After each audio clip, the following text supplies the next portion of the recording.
எல்லாருக்கும் வணக்கம். இந்த பதிவில் எதை பற்றி பார்க்க போகிறோம் அப்படின்னா, அதாவது மக்களே நல்லா கேட்டுங்க. திமுக இது வரைக்கும் எல்லாத்தையும் விஜய்க்கு எதிராக தூண்டி விட்டு வேடிக்கை பார்த்துட்டு இருந்துச்சு. எல்லாத்தையும், எல்லா அரசியல் கட்சி தலைவராக இருக்கட்டும், நடிகர்களாக இருக்கட்டும், எல்லாத்தையும் தூண்டி விட்டு வேடிக்கை பார்த்துச்சு.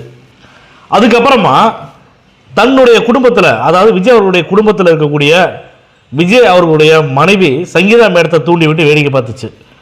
கரூரில் கொலைப்படியை போட பார்த்துச்சு. என்னென்னலாம் பண்ணியும் விஜய் அவர்களை அரசியல் விட்டு போக வைக்க முடியல. விஜய் அவர்களை திமுகவுக்கு சாதகமாக பேச வைக்க முடியல. என்னெல்லாம் பண்ணி பார்த்தாங்க, முடியல.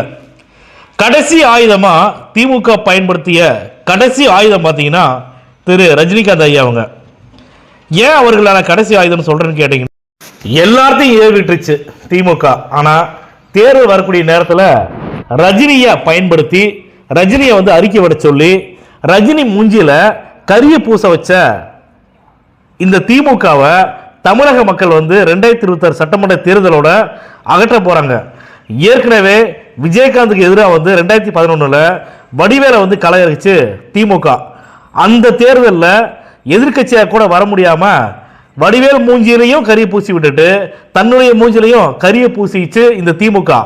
அதே மாதிரி 2026 சட்டமன்ற தேர்தலில் இது வரைக்கும் விஜய் அவர்களுக்கு எதிராக யார் யாரையெல்லாம் தூண்டி விட்டுச்சோ எல்லாத்து மூஞ்சிலையும் கரிய பூச வச்சு திரும்பவும் தன்னுடைய மூஞ்சில தானே திமுக கரிய பூசிச்சு.